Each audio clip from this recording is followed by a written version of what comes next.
Hello, everybody. Welcome to the second episode of Takeover United Pod, where we take over your weekend with all the news and happenings this week of the dreadful club that is Manchester United. This Um, is revenge for United ruining our weekends. yes, United ruins our weekend, so we'll ruin yours. That's how this is going to work. Yes, yes. And yeah, so this week, let's briefly discuss what will go over the pod today. We're going to discuss both the games. We had two dreadful games today, even though we won one of them. Crystal Palace completely, comprehensively outplayed by Palace. We lost that 2-0. And then midweek, we played Leicester City. Ruud van Nistelrooy uh, returned to Old Trafford. With the game was at Old Trafford, right? Yeah. Ruud van Nistelrooy returned to Old Trafford as coach of Leicester City. And well, we won the game in, well, I want to say controversial, but it's really not controversial. It was clear offside. Uh, but yeah, another dreadful game. We did nothing entire game. Somehow scored 2 goals, but yeah. And then we'll discuss the transfer window. We'll discuss everybody's favorite topic once again, Marcus Rashford, and Somdev is already getting ready to unload. But yeah, we'll discuss everything else. But yeah, let's start with the Palace game, right? And I'll start with you, Rohan. What the hell was that? I mean, as if the defensive errors and the individual mistakes weren't enough. We have like mistakes from the manager as well, in my opinion.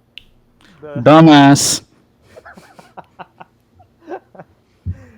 I mean, what was he thinking? Like against a PL side, you know, Crystal Palace aren't in the greatest of forms, but why do we put someone like a creative player like Bruno Fernandes in the midfield too? Like Yeah, it's like we got ran over, and this is not a new thing. This has been like a story of the decade. We getting ran over in midfield. It's been a story of the decade. So I'm not sure what he was thinking. Maybe he got too overconfident from the Bucharest game because it worked out a little bit. So he thought maybe he'll even in the PL he'll do that, but I'm not sure what was this. Maybe he's just experimenting, but you don't.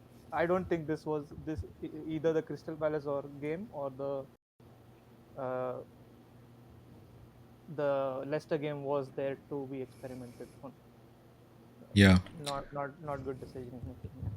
yeah. So I'm just pulling up, Rohan, since you mentioned lineups. I'm just pulling up the lineup, right? And yeah, what is this, man? Bruno and Ugarte in a midfield to Mainu up top.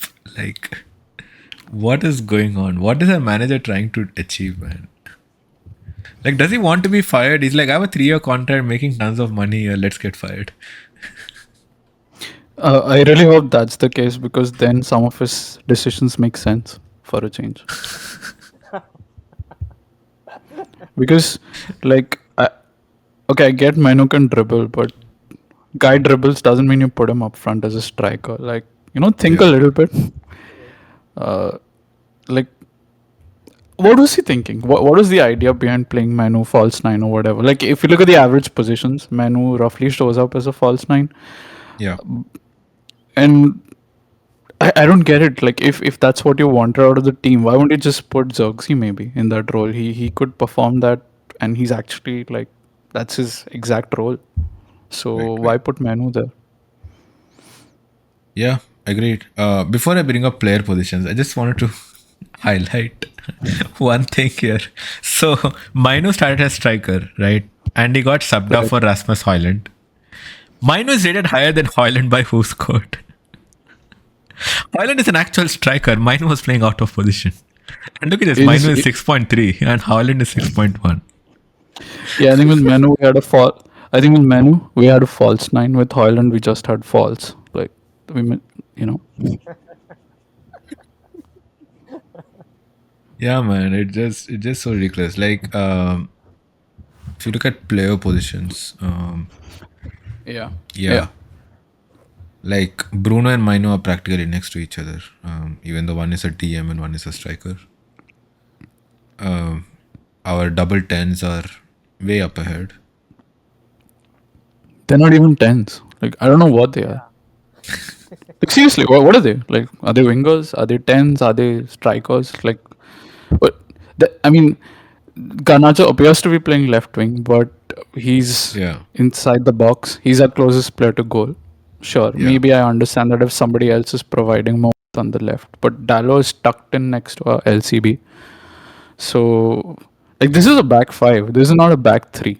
This is a back yeah. five, right? And there's also this also looks like Mino is the 10 and Diallo and Garnacho are the two strikers up top. Like, look at this gap between the wingers. Well, I don't know what to call them. The 10s, wingers. What the hell are these two? And the rest of the side. Like, no wonder we suck. Does Amram think that we're by Leverkusen and number 17 is Florian Wirtz? Because that's the only way this makes sense. You know, like he's expecting Garnacho to pull a rabbit out of a hat and do things he doesn't have in his arsenal.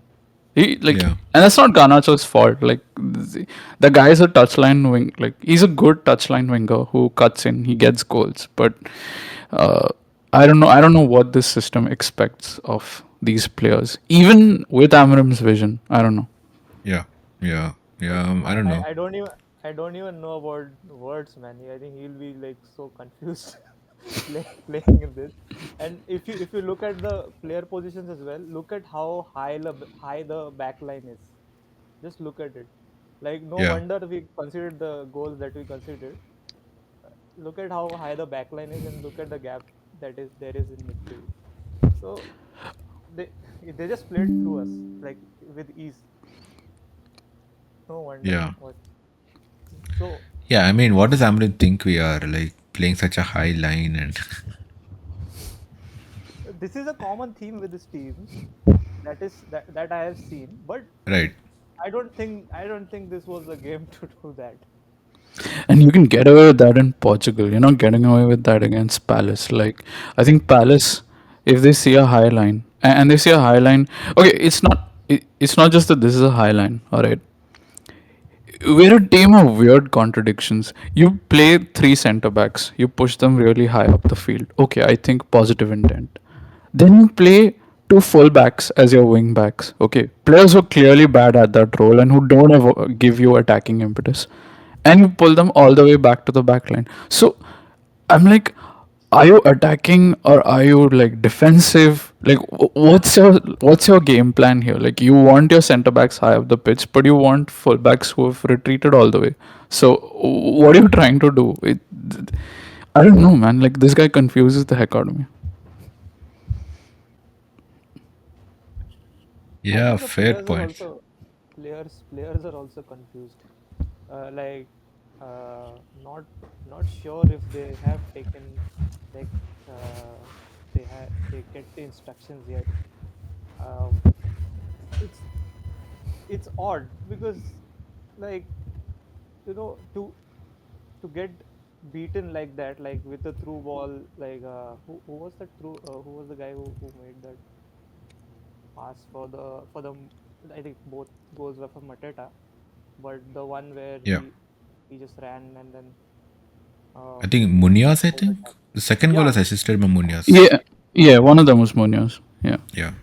yeah. Oh, Munoz. Oh my God, he was just looking like he was just looking like prime Vinicius or something like that. I don't know like Yeah, how have we we tend to do managed that. to. I'm telling you, that guy smelled blood. Like he saw Dallo on that side, and he's like, "I am gonna run like, like I'm gonna run like I've never run in my entire life." And and that's all he did all game. He was just like, "I'm gonna get to that back post. I'm gonna get to that back post. There's gonna be something there. I'll put in a cross or whatever." And he was in acres of space most of the time. Yeah, yeah. One question, right?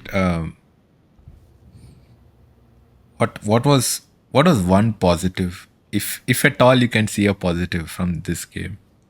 Like I know Yeah, we I were got one. terrible. We lost 2-0, but yeah, something. Well, yeah, I think for me the biggest positive is that we're one game closer to Amram getting sacked. So that I take that. Because I mean, you keep doing that, you get sacked. ETH kept doing dumb shit. Look, I know team sucks. Okay, I'm not saying that United have a wonderful collection of players. Well, I'm not blind, but the problem is our manager is, and he keeps trying to fit. Like ETH kept trying to fit round pegs in square holes, which never works. This guy's trying to fit like I don't know, like diamond pegs in like pick whatever shape you want. Like the gap is too much. His the two managers who I have this problem with, one is Amram and one is Ange. They have this obsession with either a system or some set of principles, and they just stick to that, man. Like, it's good that you have ideas, but the ideas need to make sense. They need to actually like work for, and they need to actually be useful, right? The same idea that worked for Celtic and that worked for Sporting, similar jerseys, by the way, is not going to work in the EPL. There's no guarantee that it's going to translate, and so far, I don't think it has. Yeah, yeah. Yeah, I don't know what Amram is. I mean, I guess we knew what kind of manager we were getting when we hired him. So I'll just Did continue we? to beat. I mean, like we knew he's going to be a stubborn guy, right? And I'm just going to take it upstream and blame Ineos in this, man. Like you fired Eric Ten Hag for being stubborn guy, and you go and hire a more stubborn manager. Like what? You find the one guy in Europe who is like even more obsessive with Yeah, whatever system he has. right. My theory is like Ineos just went one day, just sat down and just thought that, oh, I see like this Javi Alonso guy is doing well with the three at the back thing. He won so many, like he won the title and everything. Let's just hire someone like that and just put him in coach and then we'll see what happens. I think that was the whole scenario. I think they just decided out of thin air that they're gonna just pick. Ron, I think you got something in that because if you look at how Nice plays, all right, they're also playing. They also have a manager, Frank Heiss, who plays three at the back. So yeah, I think what they did is that like they open up a Chrome window and they're like, here's all the managers in Europe that may be available. Here's all the people that play three at the back. Oh, this guy has a 10 million buyout. Let's get him because we can get him mid-season because we're idiots.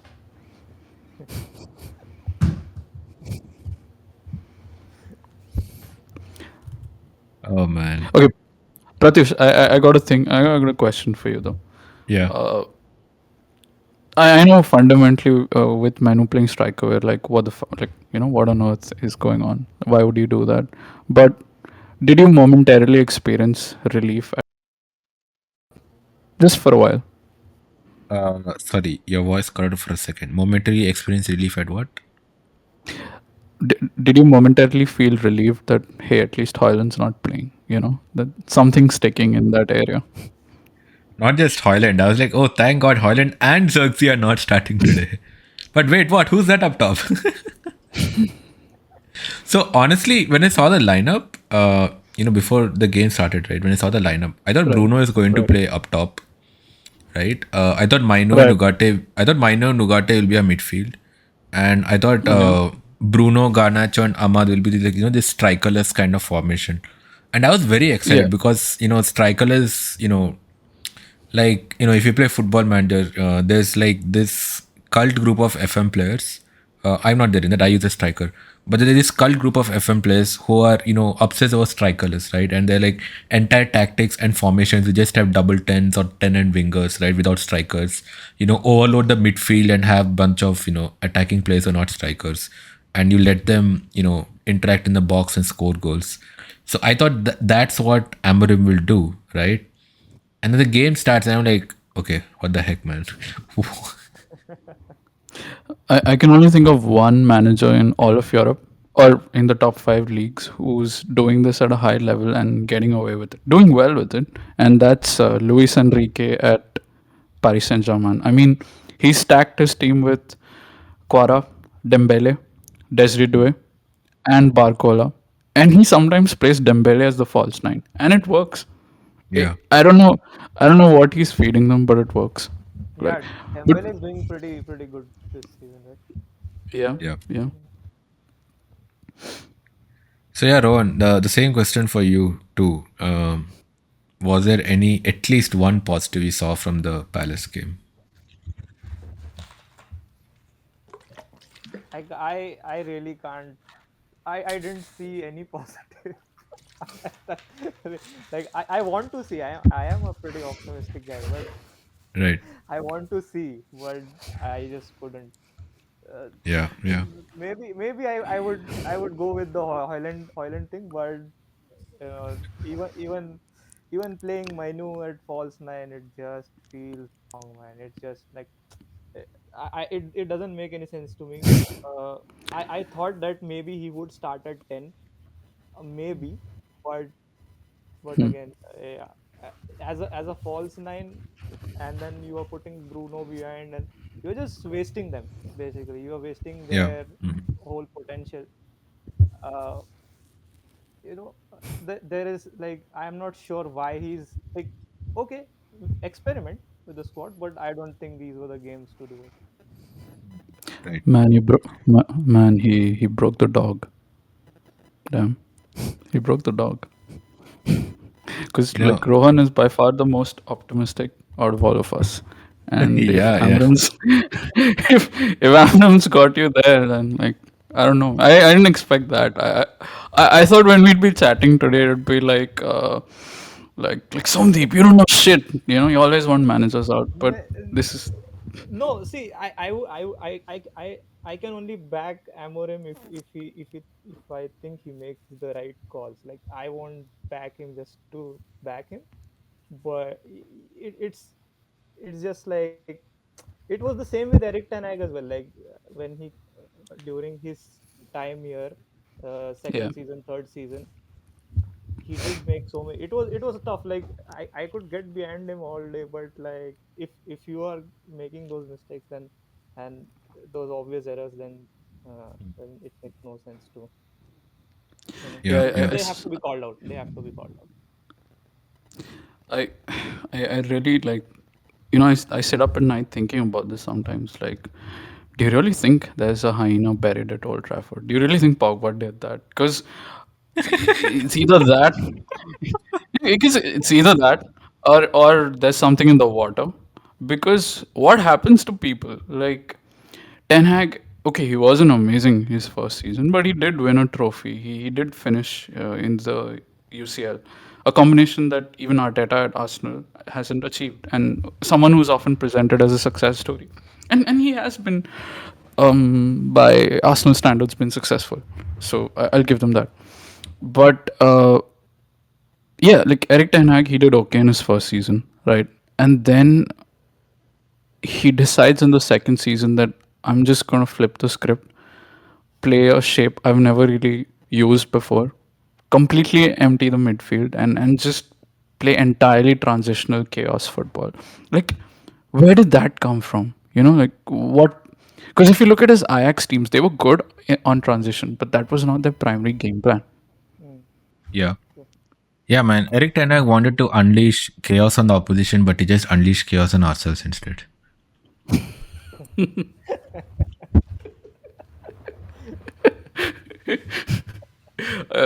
Like at least Amram's been kind of that way. Like if you Yeah. get used to a certain level of football and then you go to crap, it's like shit. Like how did this happen? But he's been crap from day one. He's been incredibly consistent.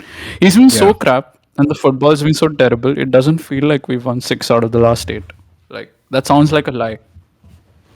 Yeah. But I mean, Amarim at least has been very upfront. He has said that, till he gets his kind of players or the players learn, this is going to be crap, right?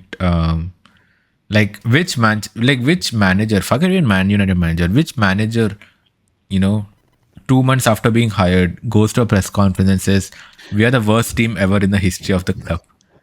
Like, Okay, man. Like serial killers love media attention. It doesn't mean anything that he's owning up to that shit. Like, like, okay, he'll keep giving those interviews and he'll get us relegated. And then what's the point? Like, and then we'll see a year of him struggling to implement five at the back in the championship. Because honestly, like, we don't have the players for that either, probably. yeah. I No, mean, seriously, like, I think to be fair, we are safe from relegation now. We're at 29 uh, points. we need at least 40 to be confident of that. And I'm not entirely certain this team has 11 points in them. We play with 10 players most week. For our audience, that's another zing on Hoyland. So, I mean, last year, the highest team that got relegated had 26 points, and we're already higher than that. I guess positives. Before that was 34. I guess we're not at 34 yet, but yeah, I guess we Yeah. are kind of around that. But also, we have 14 points. We have 14 games remaining. You'd think we can't get like 10 points from that. Yes, I do think that. I do think that. I would be amazed. I would be blown away, flabbergasted, struck down, incredulous. I mean, okay, to be fair, I don't blame you because what did Amorim do in the game against Leicester? Sure, we won that, but Yeah. I'm just pulling it up. I'm just pulling up player positions. Let me share it on the stream. There we go. Yeah, what does Amorim do in the game against Leicester? Oh, I'll continue to play Bruno Fernandes in midfield. Now I play Mainu as a left 10 and put Hoyland up top. Like, why are we hell bent on ruining players' careers here? Okay, I gotta ask you guys this. Like, look at Diallo on the right 10. Not our biggest problem, admittedly, but let's consider him. Where do you see Diallo's best position at in this setup? I think honestly, this season Diallo has been quite a revelation at right wing back. I would say, Yeah. especially since Dallo has been a left wing back who can't attack even if his life depended on it. So it gives a nice asymmetry which a lot of three at the back managers use, right? Like one side attacks and one Yeah. side defense. So you kind of the three at the back becomes like a four at the back with the left back, staying back more often. Yeah, I think Diallo at 10 is, I don't know, man, seems kind of wasted. Like we have a lot of, like we can play Bruno in that position who's good on the right in the 10. Who is a 10? Exactly. The What do you dude think has about? one player. The dude has one player who maybe fits the roles in his setup, and even that guy's out of position. Like, you would think Bruno would be the one person who's like, okay, like this guy's a 10. Like, let's just nominally put him in one of those roles and move on to the other problems. Okay, Don't you hold agree, on. man? Go on. Forget about Bruno. We bought a left wing back and played him on the right. Like, did you see his interview? Did you see what he said? No, Yeah, actually, I just seen the game depressed me so much. I didn't see anything after the game. Rohan, did you see it? Did you see yeah. what he said? There was some talk of him saying that okay, he's playing on the left, so like he can give him instructions and everything. So I'm not sure. Sorry, No, wait, he what? said that. Did Yeah, he? yeah, He did say. I think the journalist asked him that question. Like, did yeah, you? what actually happened was that the journalist was like, did you play him closer to your side so that you could kind of guide him through the game, you know? And Amarim kind of went with it. He's like, sort of. That wasn't exactly it.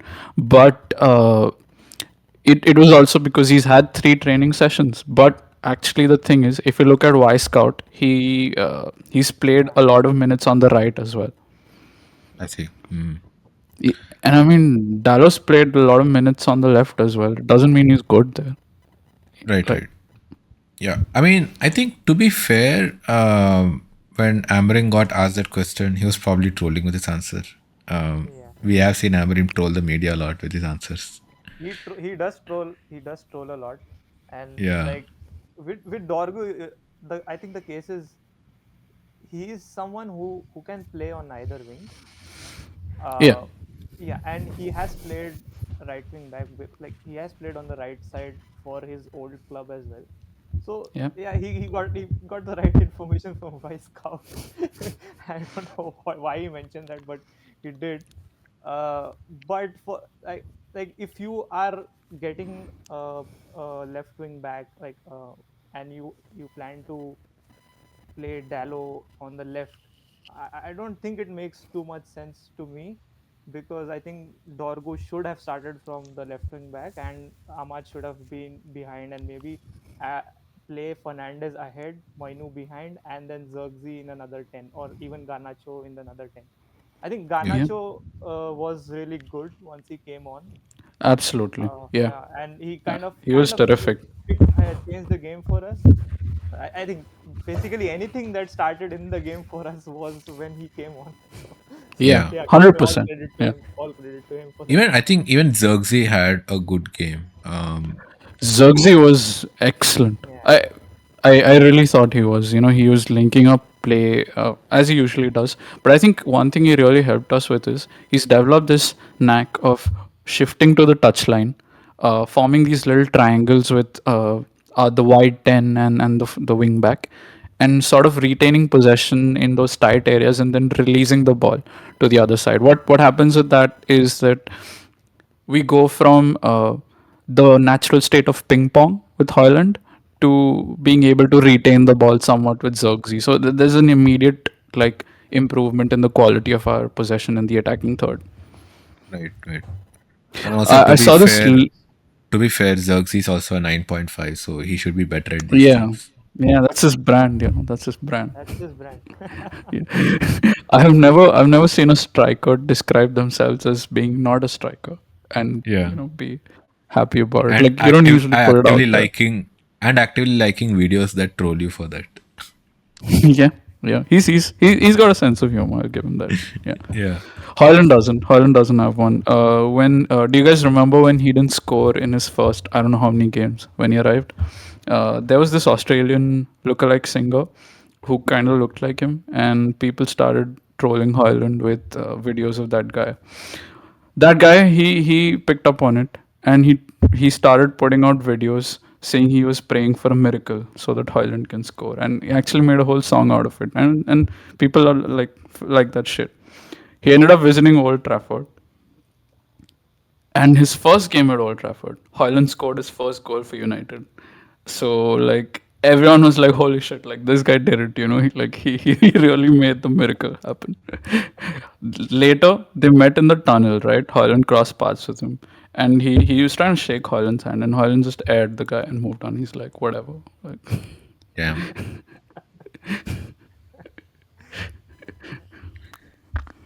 Yeah. Um, okay. One question to both of you. Um, yeah, so I just brought the player positions up. Let me share it to the stream as well. yeah. Okay. What the hell is going at a center backs? Like I know the name of the position is center back, but does that mean all three are literally in the center and overlap? Like what is that, guys? How did we win this game? I- with an offside goal. I'm just glad against Arsenal because holy shit, like the amount of the amount of crap that we'd have had to listen to on Twitter if the goal was against them. Oh Couldn't yeah. deal with that. Yeah, it's just Leicester, so there isn't like much of a reaction. But honestly, it was like miles offside. It wasn't even close. Right, right. Yeah. But Yeah, even yeah, Amarim admitted it. Yeah. So, yeah, I mean it's even hard to not admit in that goal. I want to focus or kind of draw attention to one thing here. Like, Yeah. what do you guys feel our best midfield options are? For the two-man pivot currently. I honestly think it's Ugarte and Mainu. Yeah. Ron? Rohan? Um, I think I kind of agree with Pratyush there. I think it's Ugarte and Menu. Not that they are the like the best options to have in that Yeah. pivot, Yeah. but yeah, at the moment for us, we need to play them there. No other option. Like the others are just like they they have no legs, and then there is Collier who is just like who just broke out into the team. He'll need some time, but yeah, we don't have any options. So I think these are the two best ones right now to Yeah. play. Yeah. I I mean, often find that. Sorry, go ahead, Pratyush. no, no. I was just saying we have proper midfielders in Ugarte and Maino, and Amorim is experimenting. He plays Maino in the 10-1 game, a striker one game, plays Bruno in DM. Like why? Like I understand if say Maino is injured or something, and he's like we are genuinely short on midfield options. So in that Absolutely. case, Yeah. I get it if you want to play Bruno in midfield say for say an hour, and then before you bring on Collier who's still a kid, right? Then you bring on Collier and move Bruno to more in the advanced position, right? But Right. they're not injured, right? I mean, and you have other good creative players like Mainu. You have Ericsson who can put in a shift once in a while, right? So Can he? why play Bruno in that position? It's not his position at all. Like Bruno is kind of like the 10/9.5 player who likes to be close to the goal and score goals, right? I know Bruno runs all of the pitch. Sometimes you'll be wondering, hey, what's the wild Bruno doing at center back? But that is just Bruno. He's just a free roaming player. Doesn't mean you actually play him in a defensive position, right? Yeah. Yeah. I got a two-level problem with Amram's interpretation of this. The first problem is what you said, that fundamentally Bruno is a 10. You take him away from that area and you put him so deep. Yes, you benefit from his range of passing, but you lose his creativity. You lose a lot of his ability to affect the final third, which is where he really shines. You Yeah. lose his goals, That's where you like you should said. use his range of passing in the final third, right? To Yeah, set up the in the final striker. third. Yeah. Or like attack, like I Right. don't know if that's familiar with Amram, but attack. And the other big problem that I've noticed, especially in these two games, right? Against Palace, there were frequent situations where there'd be a transition, and Bruno would be the deepest of our midfielders with the three centre backs. And multiple times he lost sight of his man on the blind side, and they made runs beyond him through the defense, who also lost their man because our defense is Maguire, who is terrible, uh, Euro, who's a kid, and Mazraoui, who is sort of out of position. So, yeah, like Bruno's job shouldn't be tracking runners as a DM on the edge of our box. To me, that's inherently wrong and a waste of a lot of his abilities. And it also puts him in an area where he makes a lot of errors that a natural defensive midfielder might do better at. Yeah. And What? the second problem I was referring to, sorry, it's that like typically systems which play three center backs or five at the back in some variation, they lose that extra man in midfield because they've committed three bodies to the back line, right? So naturally, there's one less player in the middle or up front, wherever, like in the 10. Uh, and most teams in Europe that do this successfully, unlike us, they compensate for this mechanism somehow. With Inter, for instance, you see Bastoni moving into midfield, carrying the ball into midfield, often going well past their lines of midfield, often ending up where a left 10 might be sometimes. He carries the ball that well. With Leverkusen, you often see other variations like one of their tens dropping into midfield. Some kind of compensation happens there. Right. Yeah. I I don't see that happening at United, and I see EPL teams regularly punish us for that. Yeah, I mean, I think in a three at the back system, like you said, the central center back has to be kind of a creative player, right? Who has to start those, um, you know, attacks or movements from back. Our central center back is Harry Maguire, Yeah. who, firstly, I don't think he's a central center back. I don't think he can play in the center of a three man. He doesn't play in the center of a three man for England either, right? If I'm not wrong, or does he? I, I mean, I don't remember, but I would not Doesn't he play consider on the that. left? Actually, you are questioning whether Maguire should play CCV or not. Yeah. There is like lots of talk on Twitter and everything where everybody says that basically that's his best position in a back three. Uh, which frankly I don't agree with. But yeah, this Yeah, that neither has do I. been a common theme which I have been seeing throughout, where people actually believe that he is like a three at the back player, and he is like that CCB in a three back system. I think his best position in a back three is on the bench. I'm just being real. Yeah. He's 30. He has injury issues. And I understand that can happen to the best of players. But even without those issues and without the age, I don't think he has the requisite quality to play uh, most systems in a league as rapid as the Premier League. There's a reason Arsenal recruited Saliba and Gabriel. There's a reason Virgil van Dijk is so important for uh, Liverpool in the PL. There's a reason Konate does, so much work successfully.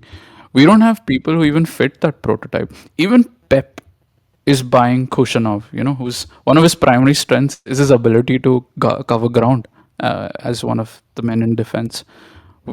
We we lack defenders who can do that, and in Maguire's case, we have somebody who kind of exposes us even more. So I guess my question is, is that why you think two other center backs are in the center as well? Because Maguire is so bad. I, I, I think I think I two mean, other like, centre backs. is that how our team is adjusting? Like, if you see this game, right, against Leicester, you Right. had, who this, Mazraoui and Euro, both their Yeah. average Yeah. position is in the center, right in front of Harry Maguire. So, Yeah. is it that the team, maybe not Amorim is, maybe Amorim is not telling them, but maybe the team is like compensating, hey, we're losing coverage in the center because this guy is so bad. And they end No, up I think drifting towards the center to cover for him. no, I think Amram is pretty steadfast in wanting three centre backs, right? Like he sticks No, to no, I'm it. talking Like about player position. Like the fact that you see here both our left and right center backs average position is in the center if you look at this chart, right? yeah, So yeah. are they covering up for Maguire's deficiencies at the center? Is my question. I would believe that if I had confidence they're covering up their own deficiencies. They're not even doing that. Like I think what happens with this setup is like he has this terrible trick in build up. He tells his he tells his center back to kind of move a little bit into midfield to aid with build up sometimes, right?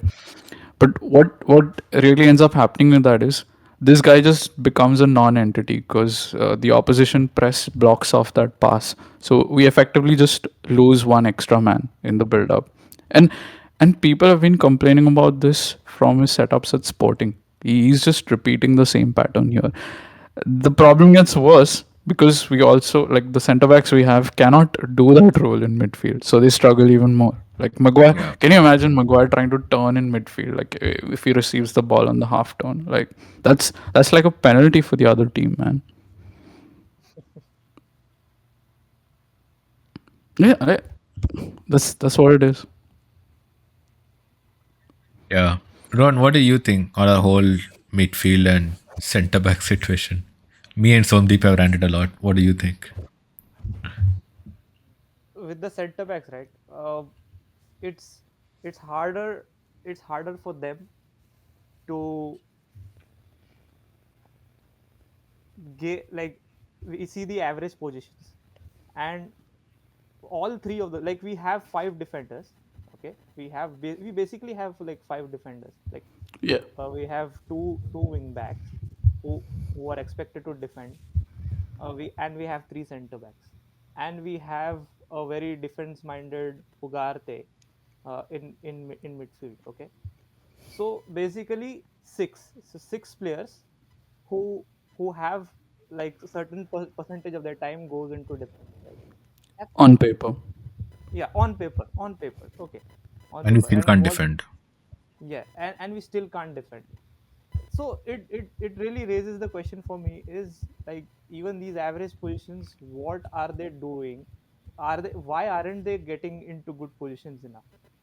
Why aren't they? Like even when we get hit on the breaks, I you can clearly see they are absolutely unaware of the runners behind them. They don't know who is making runs from behind them. Probably one person from them is tracking that runner, and even he's far behind.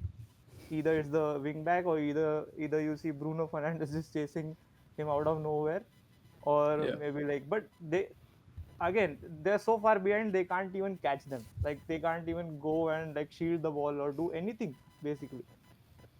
So it makes you question like what are they doing? Like they it just seems like a pure confusion right now, because you know having such a compact back three, and Yeah. even like in the average positions it goes even more, like it's overlapping, it's basically overlapping. Okay, and the player and the opposition team is still finding gaps between those three center backs. Clearly they don't know where they're running, where the runners are coming from, where the ball is going to be passed. They absolutely are unaware of the situation. Whether it be the Crystal Palace game, you saw Munoz making so many runs. There is Oh yeah. no reaction from Yeah. no protection from LCB. There's no protection Munoz from was left. toying with the entire side, the entire his side of the pitch. Yeah, I have a like I have one of the reasons that I can think of for that is building up with a back three is not uncommon in the Premier League. Many teams do that. Uh, Liverpool often do that, for example. It's not always their approach, but what they often do is they ask Robertson to tuck in from the left, and they form a line of three of Robertson, Van Dijk, and Konate. Yeah. They move Gravenberch and Trent into sort of defensive midfield in build up, and they push up McAllister and Szoboszlai into nominally the 10 position, right? The difference in their build up is the width they from the left winger, uh, usually Gakpo, and Salah, the right winger. So when they do lose the ball in transition, right, which A happens lesser, but it does happen, what happens with them is that their more defensive players are already closer to the positions they need to be in to protect. Trent isn't permitted to stray as far ahead as he previously used to in this system. So the ground coverage needed from them is lesser, and how they compensate further is Konate, Van Dijk, and Robertson are all athletic. They're profiles that United don't have. When Dallo pushes up, uh, Martinez doesn't have the ground coverage to protect him on that side. Maguire doesn't have the ground coverage to protect even himself on any side. So like it's both, it's player issues and a manager steadfastly ignoring player issues that's making things worse. We're winning, we've won 6 out of 8, but they all feel like Pyrrhic victories because we know the reality of what's happening beneath the surface. Yeah, it feels very fragile. Like, this can unravel anytime, right? Yeah, yeah, we reek of India ODI World Cup campaigns, like, that's, I think India you know plays much the, better than this. India yes, plays of way course, way of better. course, yeah, I'm doing a disservice to Indian cricket team. Yeah. Would all also But think that Amorim, okay, he goes. Let's say he recognizes, for argument's sake, let's say he recognizes that neither Maguire nor Euro nor Dillett nor Lisandro can do these kind of ground coverage. Neither can they do any. They don't have positional awareness. Okay, they have issues of that sort. Okay, Yeah. so does he go like? Does he go to Ineos and say I need three center backs? Then Ineos tells him that okay, you're not going to get any time, you are not going to get center backs anytime soon. What does Amorim do in that case? Like he's not budging from his formation.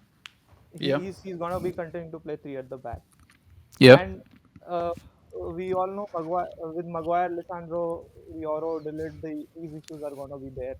Uh, how do we move past it? How we just play them and hope for good results?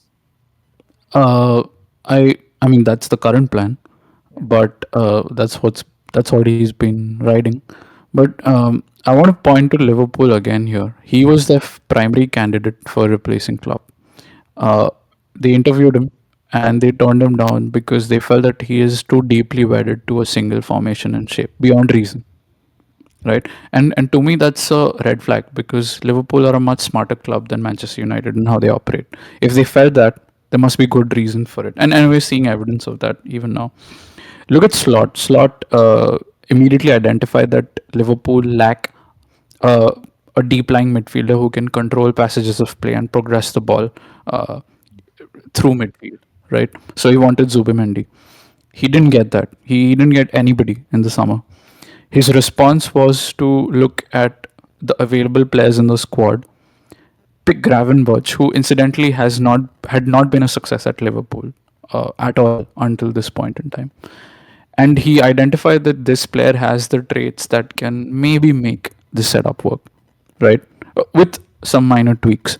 So I think practically a manager can respect their overarching philosophy, but they also need to be a little realistic about the type of players they have and try to maximize them as well on the way. One of the reasons we sacked ETH is because he was too stubborn in his own methods, especially in the second and third season, right? So, don't you feel this kind of looks similar?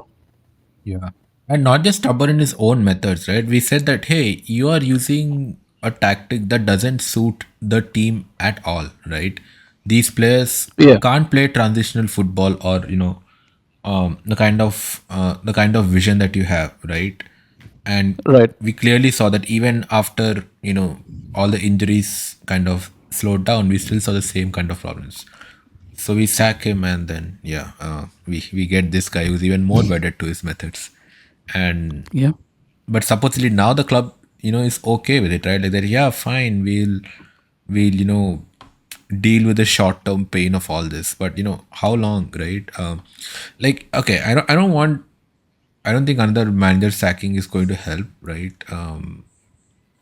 But I think the question also comes back to why you even do this, or why did yeah, you hire him in the summer? And like I don't know, this mid season thing of completely changing a system that the team is used to, right?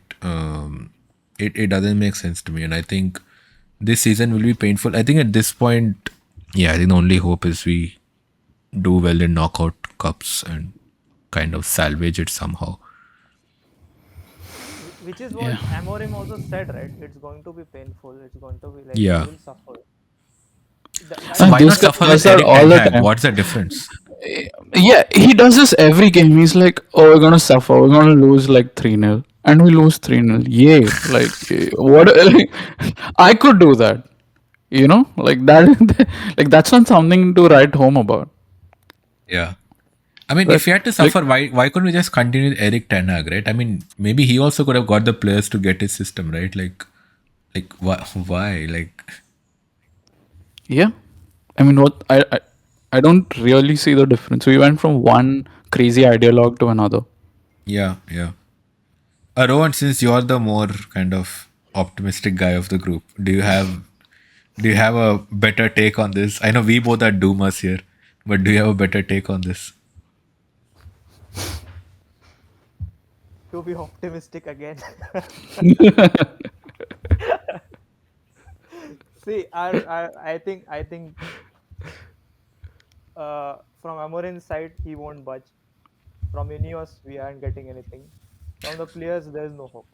Okay, so Dude, you're supposed to be optimistic. Like, one second. this No, no, not I'm giving getting me to it. hope. I'm getting to it. I'm getting to it. But Okay. we we always have moments, right? Like the offside goal from the last game. We always have our moments, right? We have been relying on moments for so long now. Yeah, Like but this is a from bit the too past. much. No, but it's always a bit too much, right? It's United. It's always a bit too much. There's always high expectations. We always want them to play a certain way, and we always We're want them 15th. to do. Like, we're Yeah, 15th. yes, I know.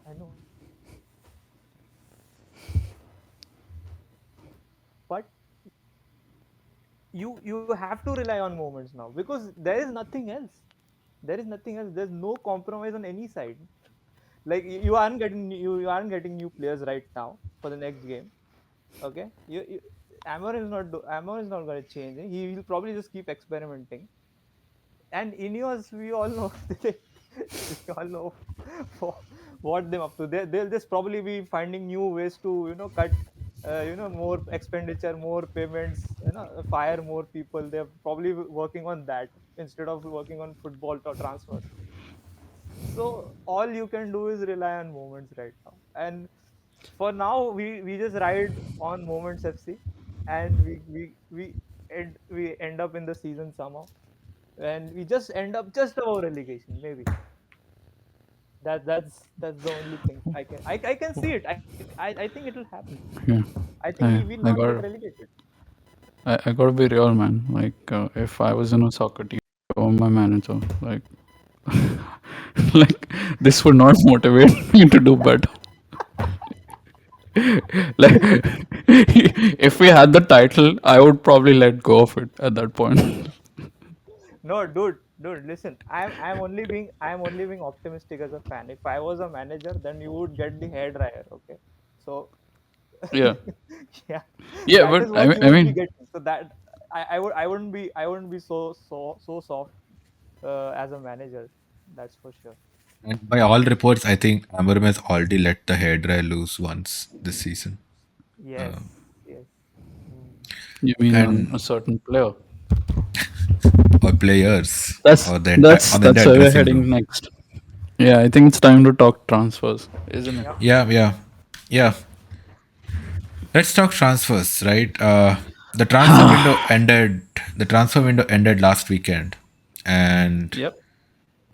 I think if you look at the ins and outs, we had we had I think what two people who came in, Dorgo and Heaven, Yeah. and Yeah. then we had a few players leave. Most prominently Marcus Rashford, Mm-hmm. and we Mm-hmm. also had Anthony go on loan, Big and loss. yep, yep, we'll come to Anthony. But then we also had who was the other guy left? Yeah, Tyler Malasia for some reason also went on loan. So yeah, basically three loans. So we didn't really sell anybody, but three people.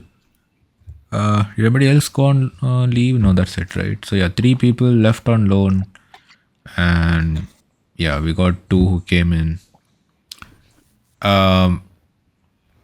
Yeah, before we talk about Rashford, I know Somdeep is chomping at the bit for that. Um, I wanted to talk about some of the other players. Starting with Anthony. This guy was crap for like how many seasons has he spent with us? 2, 3 seasons? I think 2 seasons, right? Anthony? Yeah. Yeah. Yeah. Or was it three? Man, how long has it been? But It's been two. yeah. So this guy did, I mean, he struggled a lot at United, right? Oh, wait, he came to the club in the 22-23 season. Man, this was his third season. So Yeah. he has struggled ever since he came, right? He had a few bright moments as soon as he came, right? I still remember his debut. He scored a goal against Arsenal, and people lost their mind. They're like, we finally got the right winger we need. Yes. Assisted by. What's that? Do you remember who the assist was by for his goal? Actually, no. Who was it? Our other winter loss, Rashford. Oh, okay. But yeah, Anthony started brightly for like a game, and then Yeah, pretty much yeah. did nothing after that. Um, Apart from just give us a lot of meme content over 3 seasons or 2.5 seasons. But now he goes to Betis and is man of the match twice. Was he man of the match even once at United? Maybe his first game, his He debut. was. He, so if you zoom out from Anthony's time at United and you just look at the big moments, right? He only had big moments in big games and nothing else. He scored against Arsenal. He scored Yeah, the equalizer against Liverpool in the FA Cup semi-final. Uh, I don't know if he scored or he scored, not assist. He scored. He scored against Barcelona in the Europa League quarterfinal, or whatever.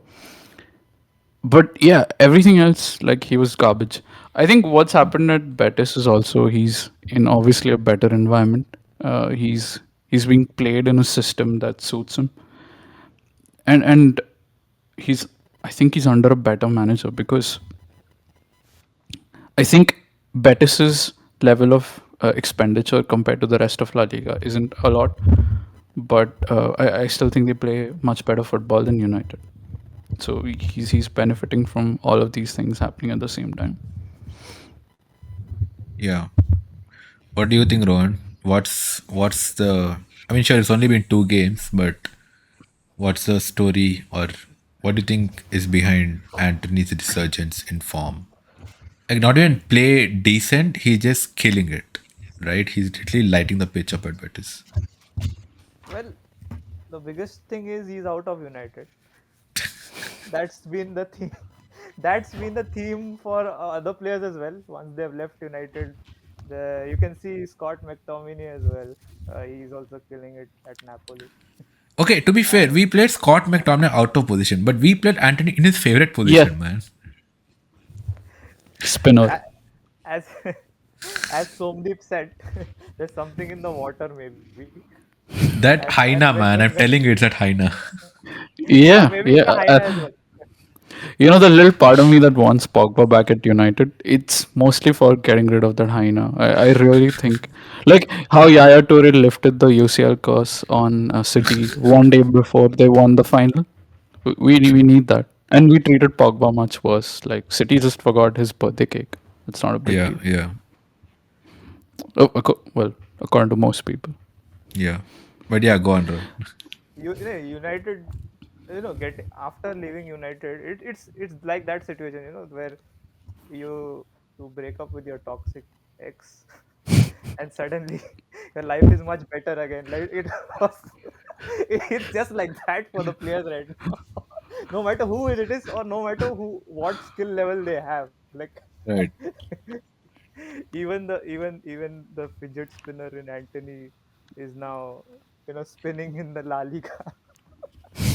But okay, just to give some credit to United, right? Anthony always played in his favorite position, and he started a lot of games, right? It's not like Anthony Yeah, got the Donny Van de Beek treatment at United. He played a lot of games. I think yeah. finally only what in the I think to the end of the second season or the beginning of third season is when I think Ten Hag finally got started to drop him more, right? And then of course Amorim came and completely binned him for Ahmad. But Man, yeah, it's not like we, we'll, it's not like I think Anthony we didn't have lost game like. time, man. Yeah, you're right. Because like, in pursuit of giving Anthony game time, Eric nearly got rid of one, two, three better wingers. Started with Sancho, got rid of Elanga, and was this close to getting rid of Ahmad until we got rid of Eric. Yeah. But yeah, like, you're right. I mean, Anthony did get a lot of, like, he got a long rope and he did not use it. Yeah, he used for a rope for to just tie himself up and hang himself. That's what he used the rope for. I mean, honestly, like, I think the primary problem was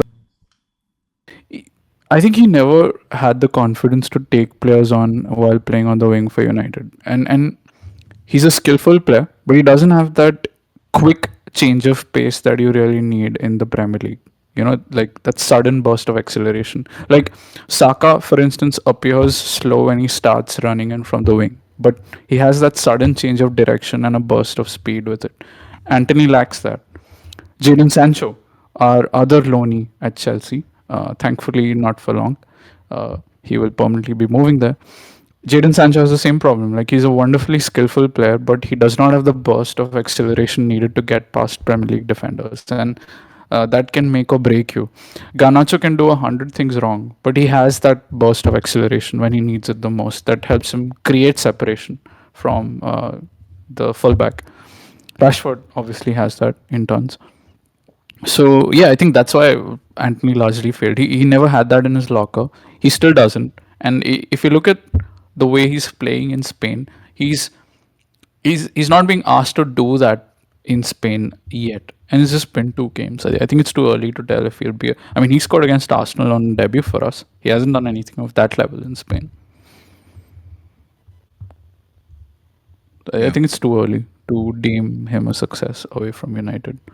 Scott's a different story, but then Scott was playing really well last year too for us in his right right. position. No, Yeah, and I on think a the serious, yeah, yeah. On a serious note, I kind of agree with Somdeep.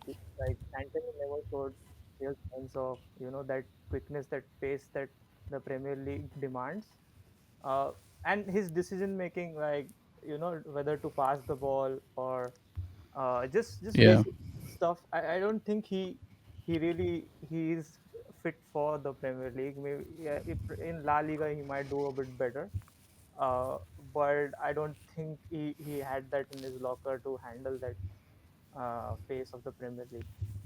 The decision making is really like all over the place. It's even in his best position, right? Even when he's on the touch line, like on the sidelines, and he's coming in, he's cutting inside. He never really produced that level of threat which we get from like an Ahmad, right? Like when we see Ahmad, we can wake yeah, up. The same the take ons that he does, those are much more quicker. Those are much more. He's much more at it than Anthony ever did it. Like I didn't see much of him. So maybe it's a good career move for him. yeah, Maybe yeah, he's yeah, better definitely. for another league. Yeah. So Yeah, good call I from yeah. can I see him guess. succeeding. Mm, yeah, I guess sometimes it's just not the right place for a player, right? yeah. Hmm.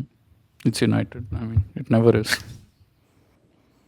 Never No, is. but it's happened with other players as well. Like there have been players Yeah, before who have come into the Premier League, but they haven't like they played one season and then they've again gone back to their to the leagues and then even had a better career. So it happens. Yeah. Like not everybody is fit for Premier League, but yeah, Anthony is Or definitely. maybe Anthony is still young. Maybe he'll develop outside the league and come back as a better player in some other side. Reminds me of Salah, who was initially Chelsea didn't like him at all, sent him away, and now he has come back as a monster with Liverpool. yeah. Well, Uh, never say never. let's pretend that'll. Yeah, Yeah, let's He's pretend that'll happen. Yeah. It might, but yeah. Although I do want to say one thing. I don't think La Liga is easier than England. Not at all. It's just a different type of challenge, and I think his skill set is better suited to that type of challenge. Like he does possess technique, and that's going to serve him much better there. yeah, yeah. also Totally. lacks physicality as well. A lot. Like he could get like bullied by even the smallest of the Premier League players. I couldn't Yeah, see him winning any duels, any physical battles, any 50-50s. Even like when he tried to shield the ball, he couldn't manage too much to shuck the defender off. So I think I think maybe the PL is not the best place for him. But yeah, he made a he made a good move. Yeah, It's good for United as well because there was no output from him too much. Like he did score a couple of crucial goals for us, but yeah, apart from that, we didn't see any output in any yeah, game. and also that's he right. kind of fell out of favor with the manager, right? I mean, Yeah, Amir was not using him at all, Yeah, except maybe as a sub for 20 minutes. Um, yeah. I mean, we have like 5 wingers and 0 wing positions, so right. that can be a yeah. problem. Yeah, yeah. Well, moving on from Anthony.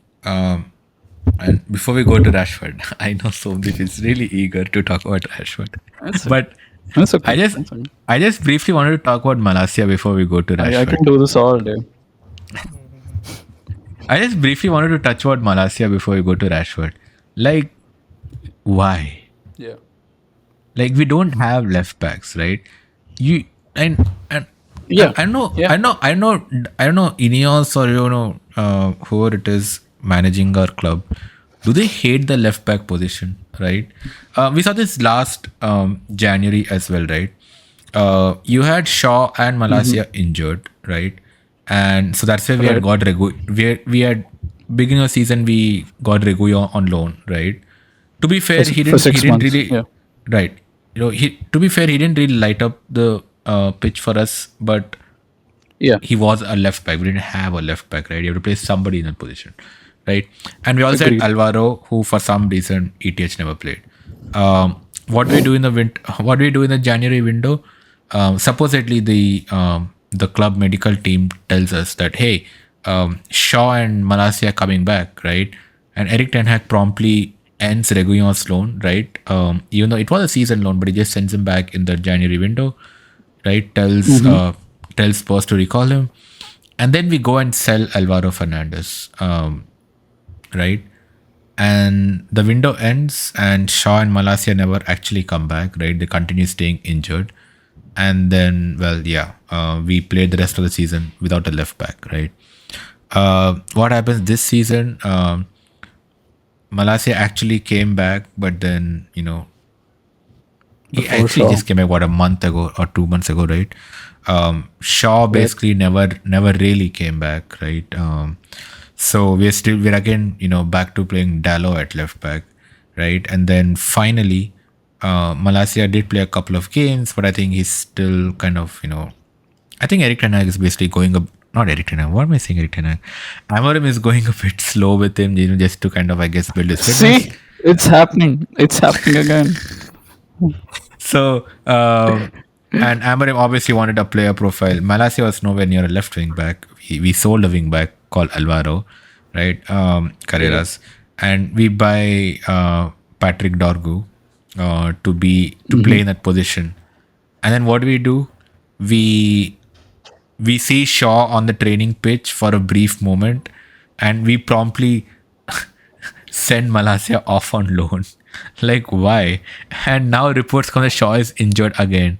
So, again, we are back to having one left wing back who we Who we played on don't the even right for use some there. reason, Yeah. right? Yeah.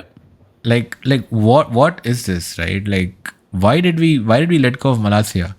Was there any news, any reports on this? Like, I didn't see anything. It makes no sense to me. I got a theory. Yes. Uh, do you know who Malasia's best friend in the United squad is? And it's common knowledge. Who is it? Rashford? Yeah. I'm just saying. Like, I don't think it's a coincidence. You don't have left backs or left wing backs or anybody on that left side. Yeah.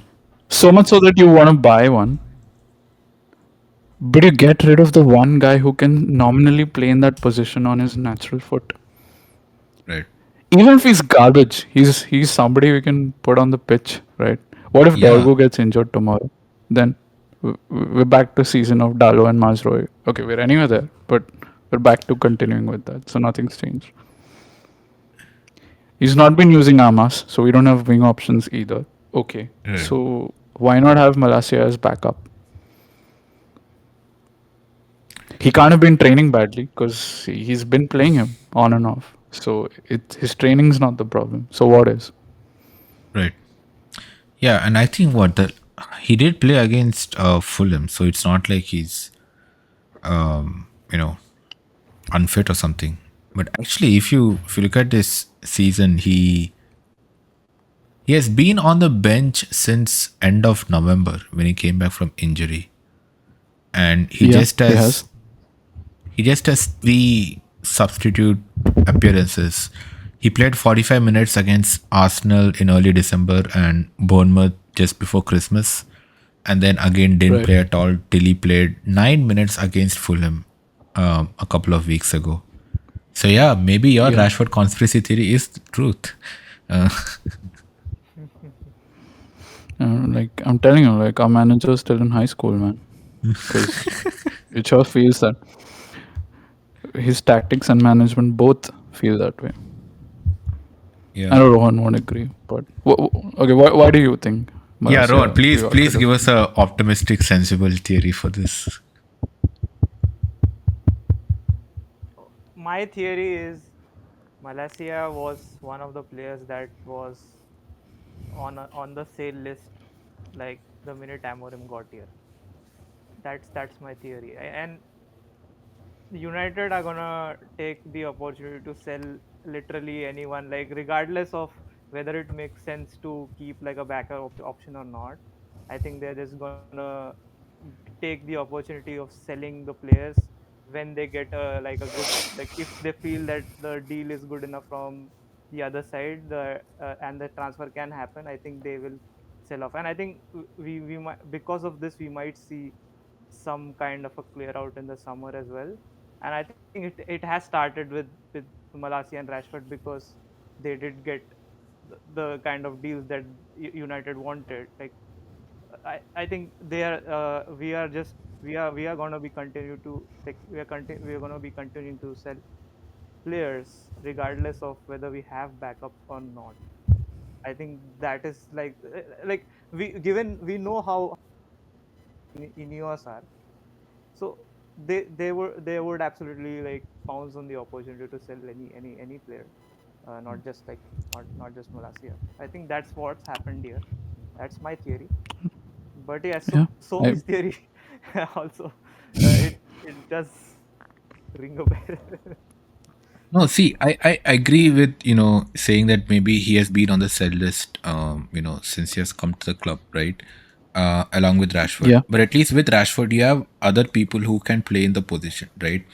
Like, we're not really lacking Right. for attackers in this club. We have like I don't want to say embarrassment of riches because they're all bang average, but at least we have players who can play in those forward positions, right? No, no, But at no, left Pratyush, back, you're absolutely right. It but is at an left back, embarrassment.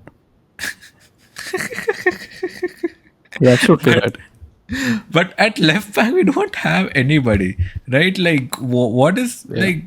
um you know like I think you guys saw my tweet from the other day, right? That with Malasia going on loan, our left back options are basically a right back, a guy who eats Nando's, and a kid, right? You Like can remove Nando's guy because he's back injured. yeah, I mean, so that, no, I said a guy who gets injured eating Nando's. Yeah, so sorry guys. What I was saying is that yeah, I think something happened and I shared the tweet. But okay, I'll not share screen. But what I'm saying is that we like I get it if you want to clear out Malasia in the summer, right? He doesn't fit the system. But like I was saying, we had options at you know in Rashford's position. So I mean, I'm still okay. You send Rashford off because you have other players who can cover for him there. What at left Yeah. back, we literally have nobody. We have one player who plays in that position in Patrick Dorgu, right? And then Now. now, but and for some reason we played him on the right last game. And who else Hmm. we have? We have a right back who's playing on the left called Diogo Dallo, and a third option is a guy who just injured all the time. Um, Yeah. and yeah, Harry Amas. Well, he's not in the side at all, so I guess we can't count him, right? So, Yeah. Yeah. what's the reasoning behind this at all? Like, why are we doing this to ourselves? Why do we keep selling off players who can play in a position? Rashford. I'm just saying. Because Yeah, if you look at the logic of this deal, it doesn't make sense to me to get rid of him now. Getting rid of him in the exactly. summer, sure, I get it. Yeah, Right yeah, now, one niggle to Dorgu and we're screwed. Right, like that's all it takes. Like one slight injury, and I mean, I didn't. I thought he might play him at right wing back. I didn't think he'd be crazy enough to only do that. But yeah, I think with Dalo on the left wing for the foreseeable future, and I don't think it's going to go well for the player or the team. It's not been going well. Right. I think there's too much of reliance on Dallo right now. Maybe too much of Yeah, trust shown in him. He's yeah, been constantly played there, and I think he will continue. Like my prediction is he might not even move Dorgo to left wing back. I think Dallo will continue there, yeah. Oh which I don't Individual. think no. is correct. Which Oh I don't think is no. correct, but I think that is what my guess would be. Like I think he will continue to play there because I think Dallo has put some. I think Dallo has put some magic spell on Amorim. I think I'm not sure, but This I think Portuguese we buddies. will. Yep, yep, yeah. Portuguese buddies. It did that. That can be the reason. But Dallo seems to be charming them, and just Yeah. yeah. And on the topic I of think that buddies. Sorry, yeah, Somdeep, yeah. go ahead. No, go ahead, go ahead. No, I was just saying that there are profiling errors that's happening from Amram as well, right? Like Dallo isn't a wing back, and he isn't great at hugging the touchline and getting out on that side. What he is good at, especially from left back or right back, is inverting into midfield and occasionally making underlapping runs. He's relatively better at that. But yeah, we have a player out of position again, and a player whose few abilities we're not using again. This is the story of every player on the pitch, and what you see is I don't know how we have 6 seconds in the last 8. Like this is the biggest like corrupt shit ever, man. Like I don't know what this is. They call it voodoo or black magic. Like I don't know how that he's that is pulling this that is off. called that is called optimism. That is No, called being optimistic. That is no, this is going for the ridiculous. moment. Like See, I genuinely feel like until we have certain players like Bruno or Ahmad or even Mainu yeah, who do give us moments of brilliance, and who do like rescue us out of so many bad situations, and we've had players like that in the past as well. yeah. So like when you talk about getting correct me if I'm wrong, 14 points out of how many games uh, to 11. avoid relegation? 14 points. 11 from how many games, Pratyush? 14, 14. Okay, 11 from 14. Yeah, so 11 from 14. I think we can manage that. I think we can. I think a couple of draws here and there, and I think we can definitely. And it will be moments. It won't be pretty at all as we have been seeing so far. I think we can manage that. We'll stay low, but at least it won't come to relegation. I can see that happening. How has this been an improvement on ETH? I mean, we might as well have let him finish the season. Yeah. It's actually not. It's actually not. It's just like one thing it would do is like Amorim gets 6 months more. Like he's come here 6 months in advance, so he knows a little bit. Like Like, like and I'm, like like I'm that. tired of But this shit. okay. Like, like I'm tired of this crap, man. Like I don't know. It's Rowan like has we play given up, man. shit. He's like, okay. like, No, but like we, I am see he okay. Let's play out a scenario. Okay, Amorim does yeah, come in the summer. Okay, and we are still sorting out Rashford's situation. We are still sorting out Malacia's situation. We are still sorting out Anthony's situation.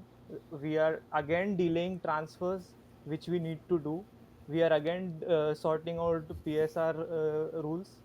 Okay, these things are put in motion right now.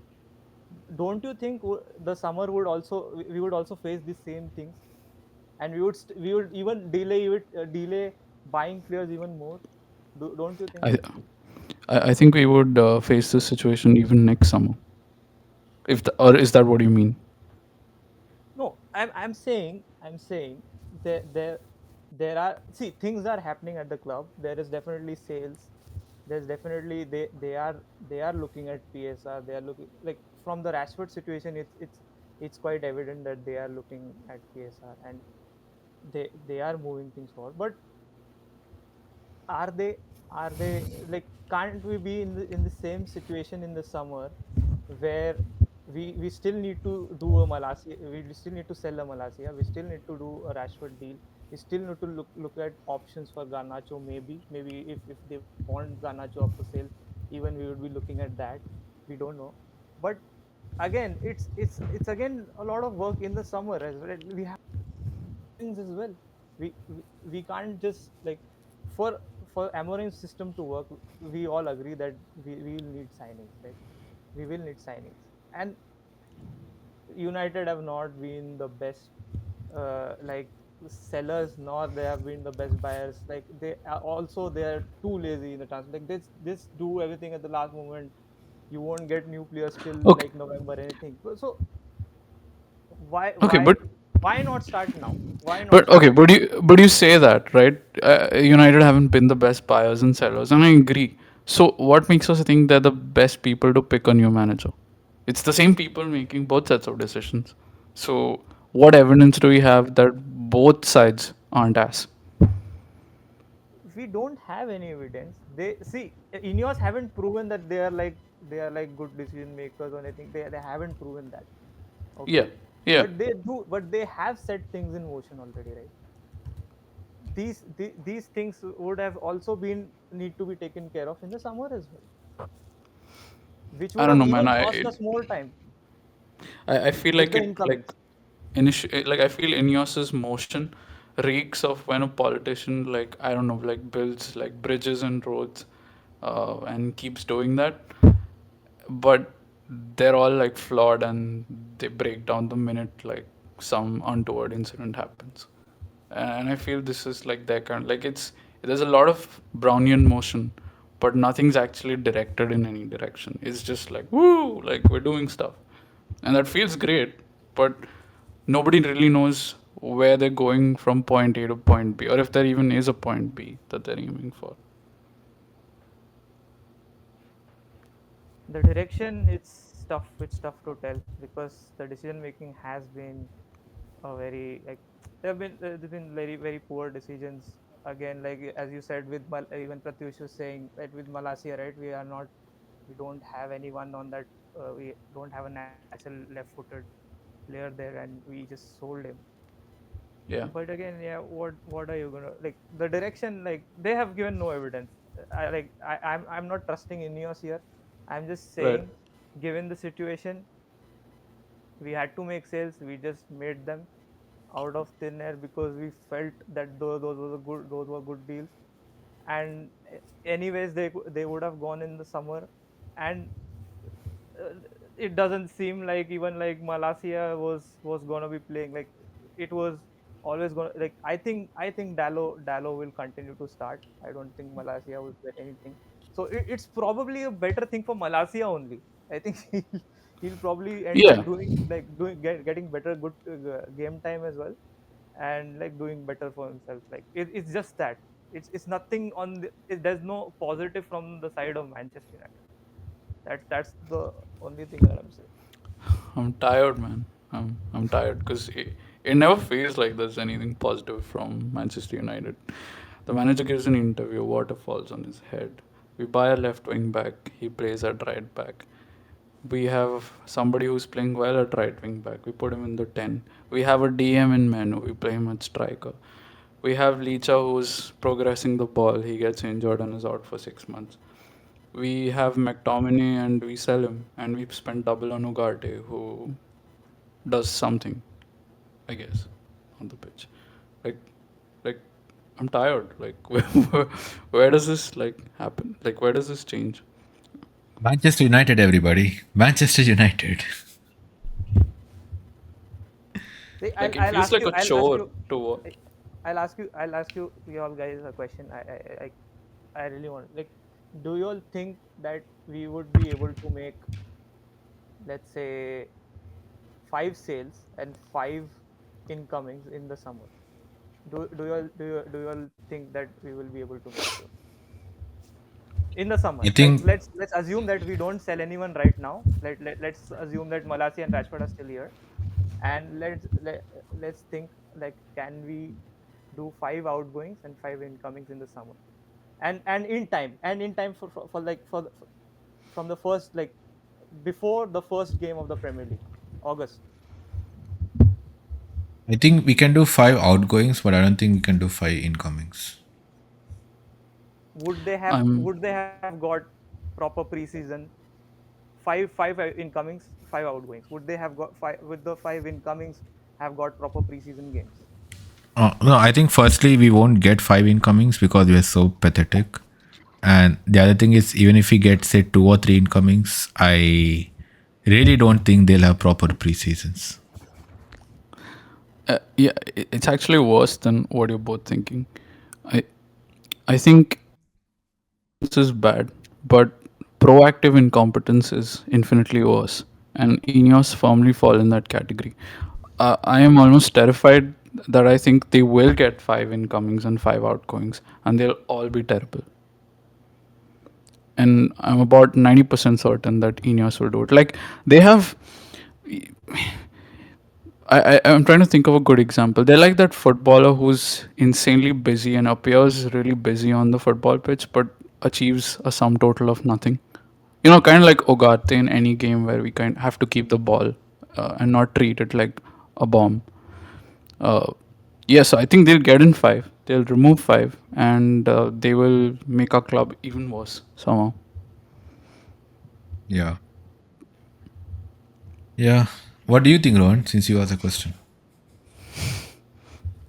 I see. I can agree all day with Somdeep for sure. Like, of No, course, you won't. no. I can agree with you because it is like it is. See, I won't say just because just because I'm acting optimistic here. Like I'm not gonna say that. See, I agree with on a serious note. I agree with your point, and I agree with Pratyush as well. And see, what we there's a chance we are getting played like a politician. Okay, the fans have been getting played by the Glazers as well for so many years. Okay, it's not just in years. But then you do get some hope, right? You do get some moments. Do get some special players that From where? yes, From where? they get it by chance, right? They get it by chance. Clearly they don't do player profiling. Clearly they just go out Yeah. and spend an extravagant money. You ask from where? They get it out of thin air. They just think, okay, this player is good, let's just get him. They don't do any research. They don't do medical research. They don't they are not aware of like we got Jadon Sancho for 100 million. He was 100 million. Like what 80, I did he do Don't think. in remind me. what Yeah. did he do in trainings? Yeah, what did he He do for played us? PS5. He played Yeah, PS5 and woke up yeah, late. right. That's the thing, right? Man, So it they seems clearly like don't do. at least Ole had good vibes. When we have like I don't know, we have some vibes, but they're clearly not good now.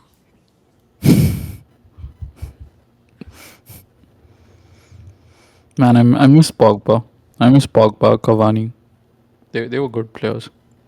Yeah, man. I think even Rowan can agree Uh, Pogba's better than whoever we have now. that can be a whole podcast separate. That will be like a whole podcast. Let's keep that for the next one. Next Yep, episode. yep. Yeah, yeah.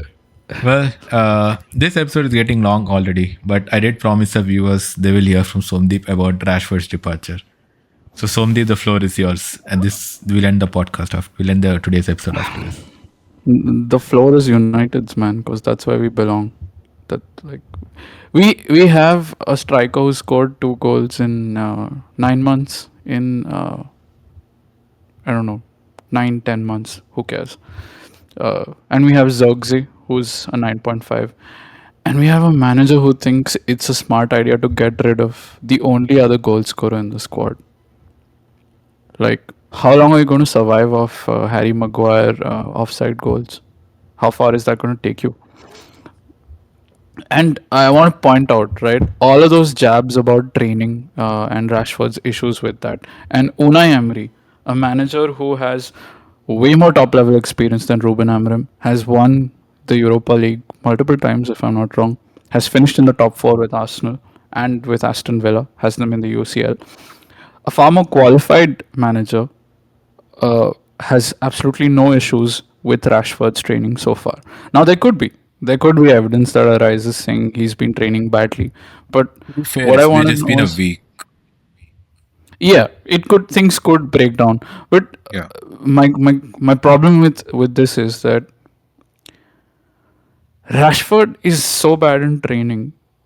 Okay, what do you see from Hoyland that makes you think it's okay to include him in the 11? You have a problem with Rashford standards in training. I have a problem with Hoyland standards in the match because Rashford still has more Premier League goals than Hoyland, and he's not even with the club.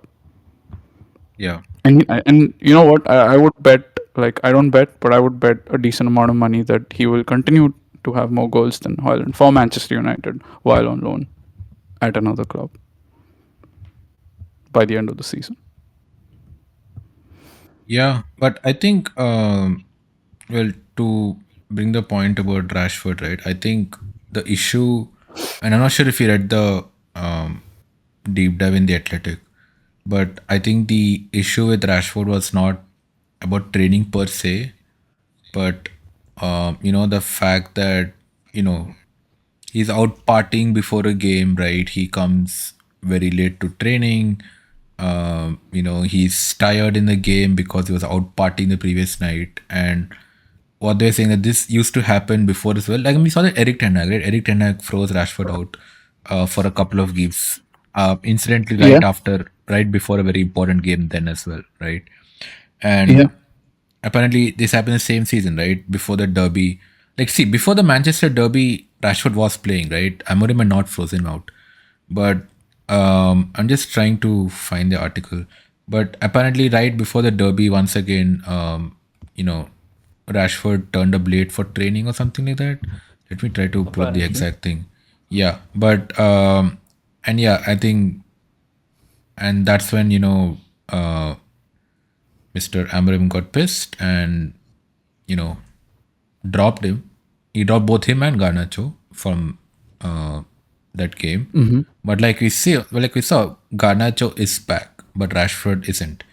And both are players that Ineos have wanted to sell, right? Garnacho was openly being shopped around in the window, but Garnacho is still Yeah. playing, and Rashford wasn't throughout the entire last month, a month and a half, right? So I don't think it's just about training, Somdeep. I think Amram feels like he's had enough with probably his attitude, right? Okay, I can respect that, and I can understand that Rashford's attitude on a few occasions probably hasn't been up to the mark. Probably we don't have hard evidence, but I can see that for sure. Just because there have been maybe like multiple instances of it. But here's the thing: at some point you have to balance what the club is getting out of a player on the pitch versus what they're getting from the player off the pitch. Now Rashford off the pitch and on the pitch hasn't been the best, but can we really look at our attackers and say that there aren't worse players than him on the pitch? The so-called lack of a half-fit Rashford has been putting in better performances than an apparently fully fit Hoyland. Is that not concerning? Is that not worrying? And if you look at the underlying data, Rashford's actually been playing much, much better than last season, which isn't saying much, but he has also been playing better than the other attackers except Ahmad. Only I think Garnacho and Rashford have been comparable, but of course, like I said, Garnacho has been doing really well too lately off the bench. So I think as a manager, uh, I've seen Sir Alex handle players who've done far worse things than what Rashford's done, or what Rashford is accused of allegedly doing. Right? I mean, Yeah. we had a player who kicked a fan in the chest, right? And Sir Alex defended him. Sir Alex fought to have his ban reduced.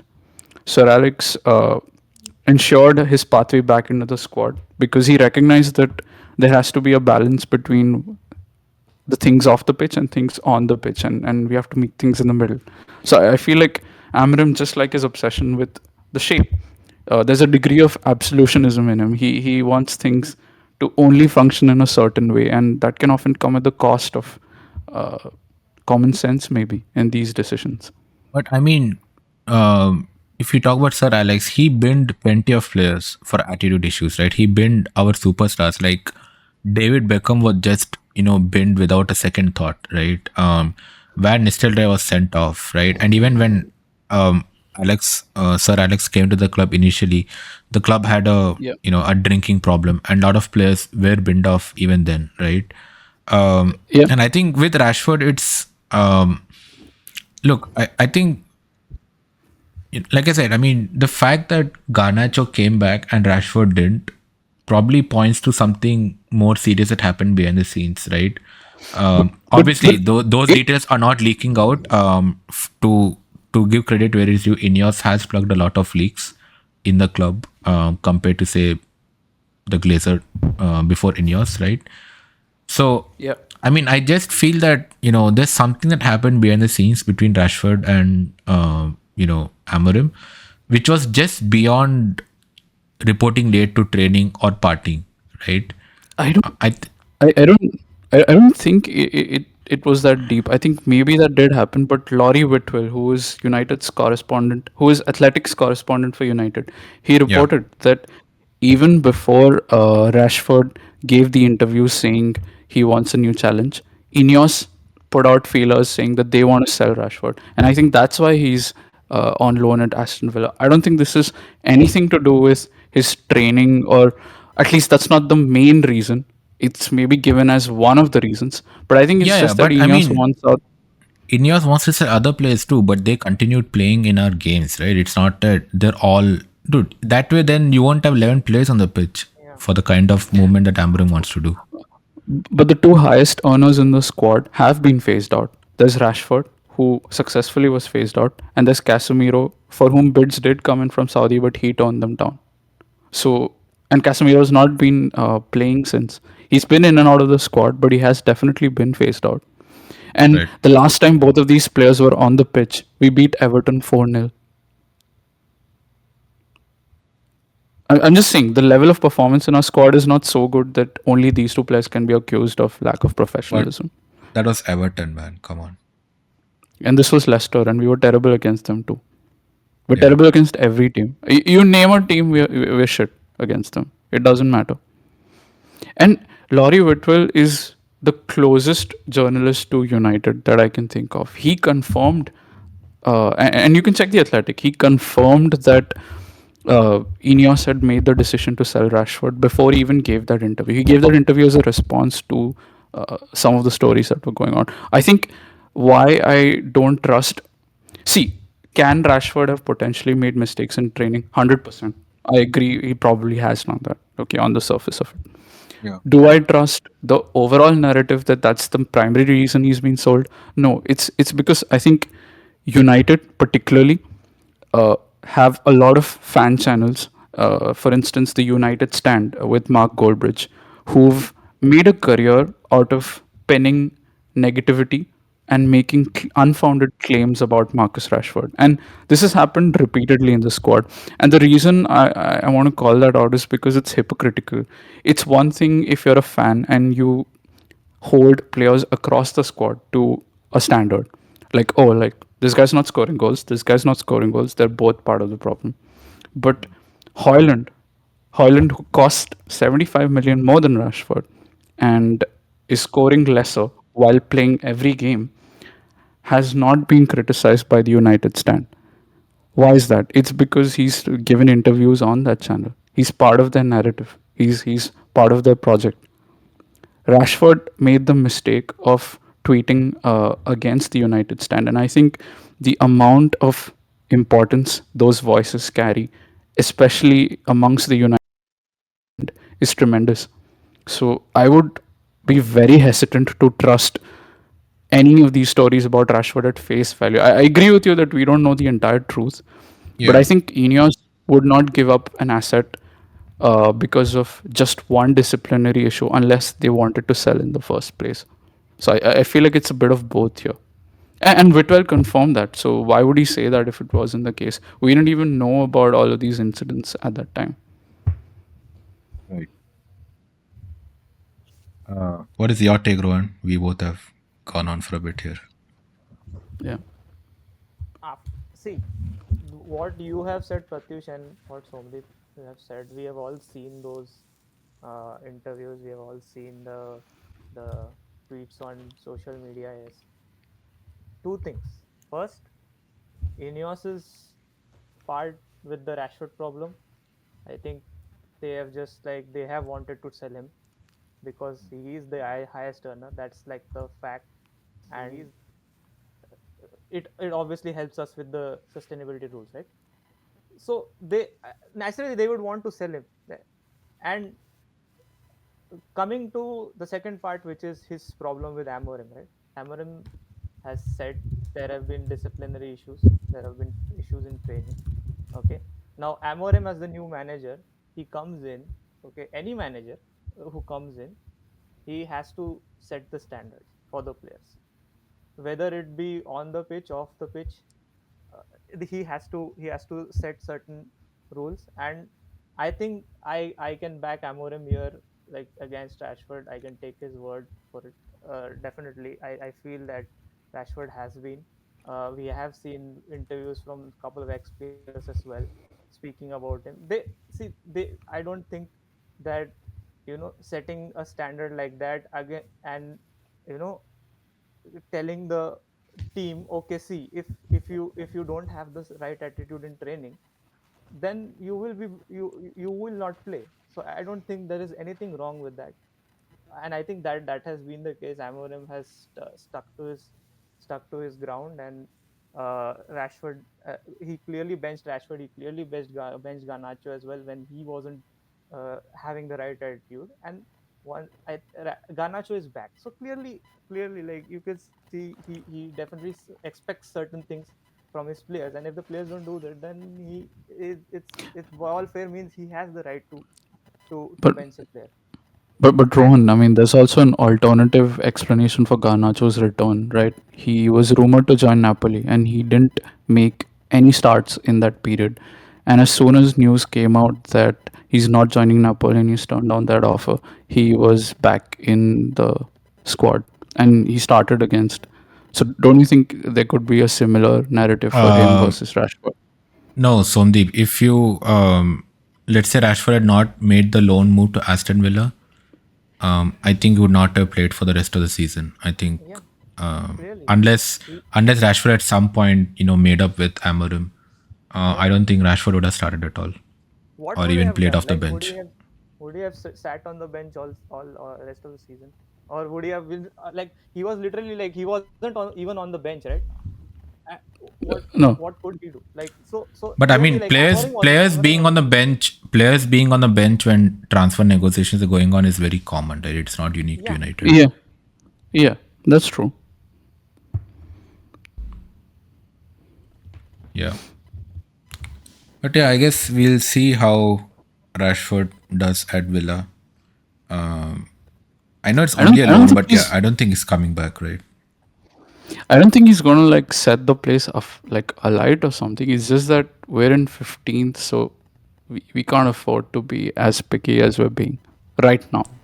In the True. summer, sure, like it's a different story, like Rohan said, with FFP in the summer. Probably there we do need to sell. Yeah, yeah.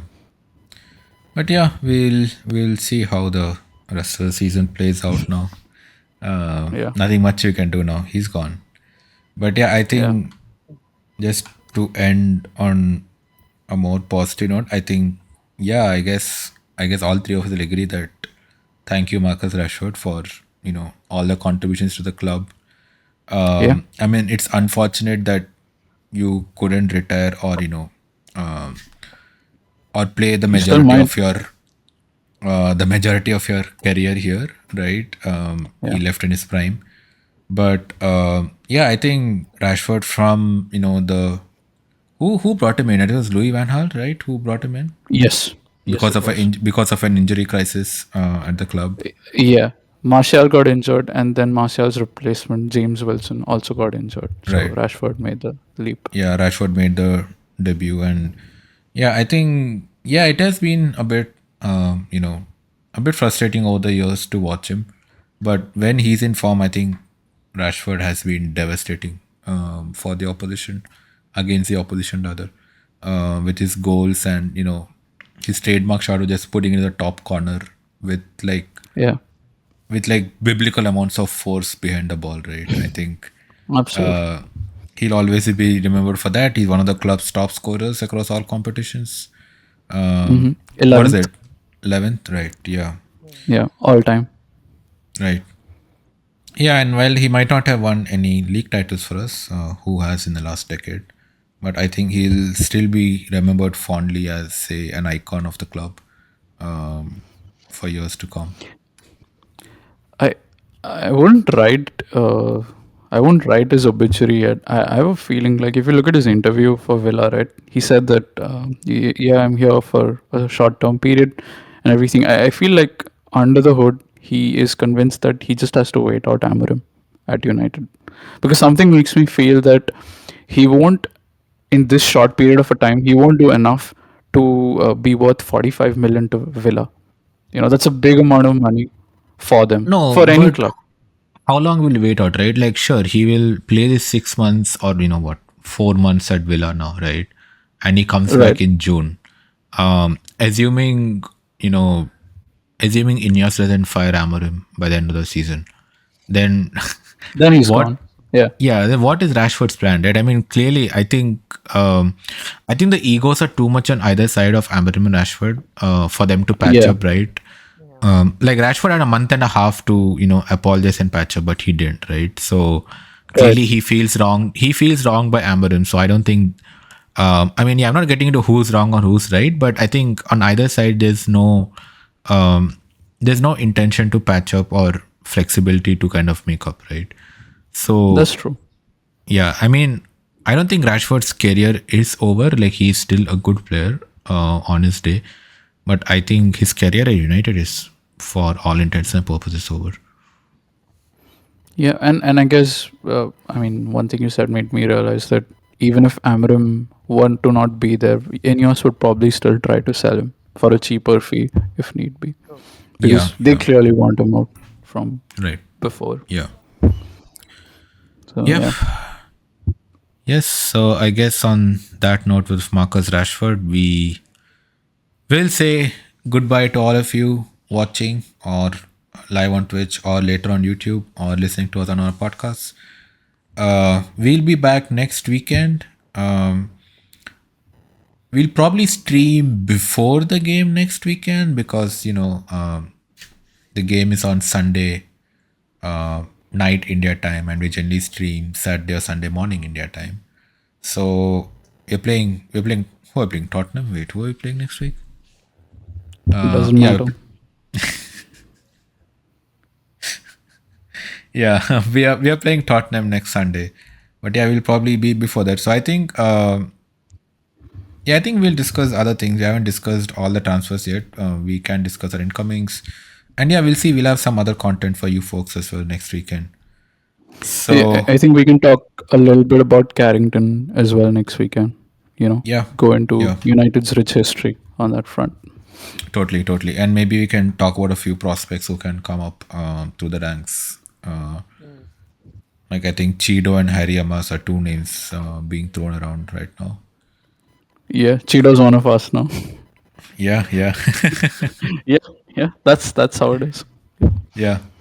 So on that note, this is the three of us signing off, and we'll be back next weekend. And in the meanwhile, tell your friends about the podcast and spread the word. Yeah, And I yeah. hope Enjoy yourselves. enjoy Goodbye. yourselves. Yep, and I hope you enjoy the Do other content as well. things. Yeah, Yeah, do yeah. other Do things. other Yeah, things. one exactly. Something is right. Yeah, 1 week without United. Enjoy, man. Yes.